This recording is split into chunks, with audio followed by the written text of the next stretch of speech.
Why? I was arrested in New York. Why? All right. The Maya built empires. Did they go to school? No. So why is it that we always seem to put school in front? Why is it that we always seem to think that we need to read books to enhance our journey? Well, I didn't. Anybody asked you? I disliked school. Yes, I did. But my grandmother that raised me was a very understanding woman. You see, many people doesn't know as to how is it that this one man, Dr. Sebi, your brother, is curing AIDS. Well, if I had read books and I had gone to school, I would not have been able to cure AIDS. Because those that been to school, which are the physicians, do they cure AIDS? No. Do they cure diabetes? No. Did they go to school? Yes. Yes. What do I have that is so different?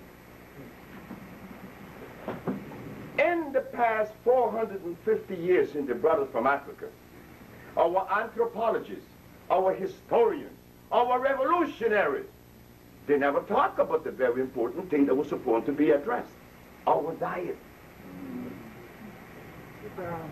So now,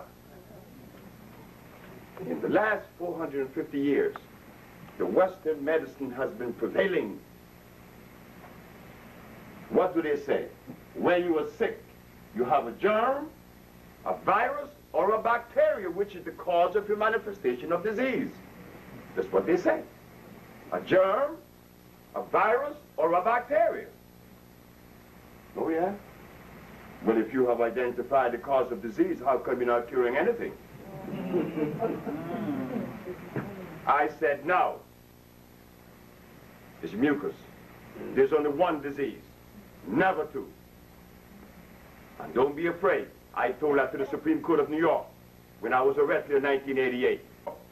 I was arrested in New York. Why? I was arrested in New York. Why? I was arrested in New York. Why? Well, after I put my compounds together, I cured some people in L.A., I quit my job. Everybody said I was a fool because quitting a job making over $2,500 a month way in 1980. And I was a bachelor. They say, you're crazy. Why? You will go out to Earth. I say, I'm going to cure every disease in the world. You ain't going to cure anything. Shut up. I said, okay. I quit my job, and I'm curing the diseases. Now what? I came to you. After I had cured 5 AIDS patients, 10 diabetics, about 15 sickle cell, about 4 blind, I decided to go brave on this stuff. I put it in the Amsterdam News, the Village Voice, and the New York Post. AIDS has been cured. When the Attorney General saw that, he sent to tell me to remove the ad. Oh. I sent back and asked the man, why should I remove the ad? He got very angry and sent me to the Consumers Affairs to see another white man, named Mr. Fitzgerald. He said, well, are you the author of this ad that claims that AIDS has been cured? I said, yes. I want you to remove it. He said, why should I always hear people telling me to do things and yet not giving me a reason? So I said, sir, why should I remove the ad? He said, because I said so. I said, oh boy, we have a little problem. Small little problem, sir. He said, what is the problem? The problem is that the only person in the universe, and that's including the Virgin Mary, could tell me to do something and I would do it. It's not the Virgin Mary nor you. It happens to be my mama. See, when my mama tells me to do something, I'm not going to question her. But if the Virgin Mary or you tell me to do something, I'm going to ask you why. Why do I have to remove the ad? He said, because I said so. I said, well, the ad stays in the paper. I went to my office. February 9th is a Monday night. I got a call around 8 o'clock, right around this time. I see you haven't removed the ad. I said, I have a sneaking feeling that you're going to tell me where I should remove it. He said, I'll see you in hell. The next day, I was arrested. Practicing medicine without a license. Selling products not approved by the FDA. And claiming to cure AIDS and other diseases, which is a fraudulent claim. But let me tell you something. The white man won. Why he won? I won the case. I proved that I cure AIDS. But he won because he knows that you would never believe it. That is where the white man won.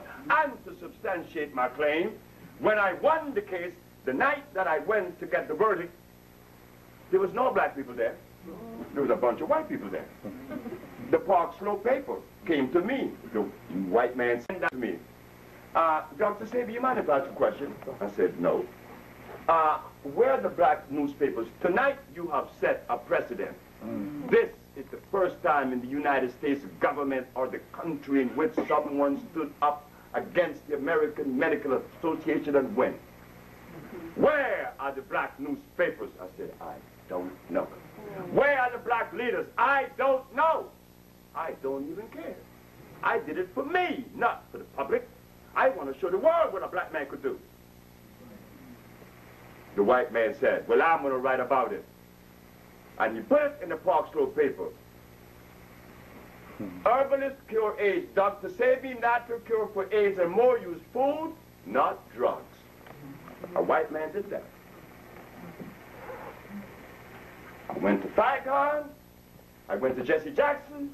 I went to Al Sharpton. I went to Maddox. I went to Mason. I went to Ben Jokanen. None of them helped. They prefer to see you dead. Woo. I'm going to travel across the continent because I said they have abandoned me in America. I went to Africa. I went to Sierra Leone. They looked at me like I was stupid. I went to Ghana. They didn't want to hear it. I went to Zimbabwe. No, I went to Tanzania. The ambassador looked at me and he talked a whole bunch of stuff. He went on to talk about spirituality and the ghosts and the spirits. I said, I want to go home. I went to Zimbabwe. I went to see Dr. Parinyatwa. I said, Dr. Parinyatwa, I don't want to be disappointed, but if I am disappointed, I would understand.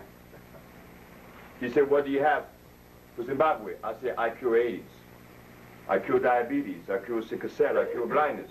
Here is the proof. He said, think about it. I said, fine. I came back to America, never to look back at Africa. This may sound bad to you. Oh, yes, it does sound bad, isn't it? That I'm an African by heritage. And that the one place that I should rescue from the grasp of disease should be Africa. Am I right? Right. That is our mother. But when you go to Africa and you talk to an African leader, he look at you like a stupid. How do you think I feel? I went to South Africa to see Mr. Mandela and the rest of them. The other day when I saw Mandela sitting there in this big chair, I thought I saw the biggest fool in the world. Why? Because he's lying. He's straight out lying.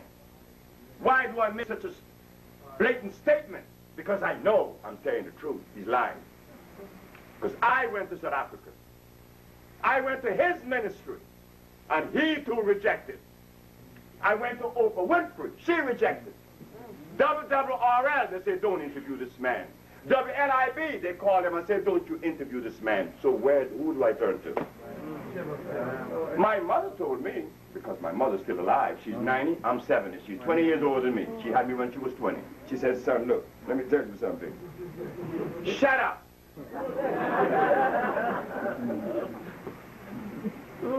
You told me 5 years ago that the black race has been drugged with glucose, and you want them to listen to you.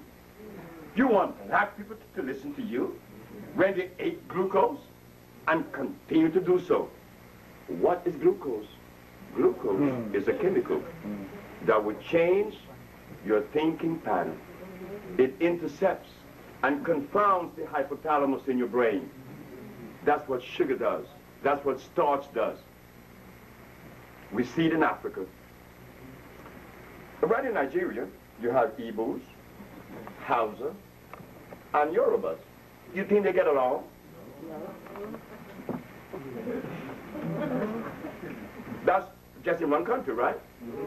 We're not going to talk about Susu and Fulani. They like to take each other's throat. Why is that? When we're brothers and sisters, something must have gone wrong, isn't it? What went wrong was that we were unaware that the stuff that they gave us to eat was undermining our thinking. We are beautiful people. We are loving people. Sure we are, all of us are, and we're smart. I'm not smarter than you. How could I be smarter than you when I carry the same amount of gene cells in my brain as you carry? I'm not smarter than you. I just have a message because some of you have a message that I don't have. I don't have the message for everything, isn't it? Do I know everything? The answer is no, but I cure diseases. And we need that now, isn't it? But we need bricklayers. We need clothes makers. We need all these art and craft to enhance life and to protect our own existence. Am I right? Right. Thank you very much. Either I know or I don't know.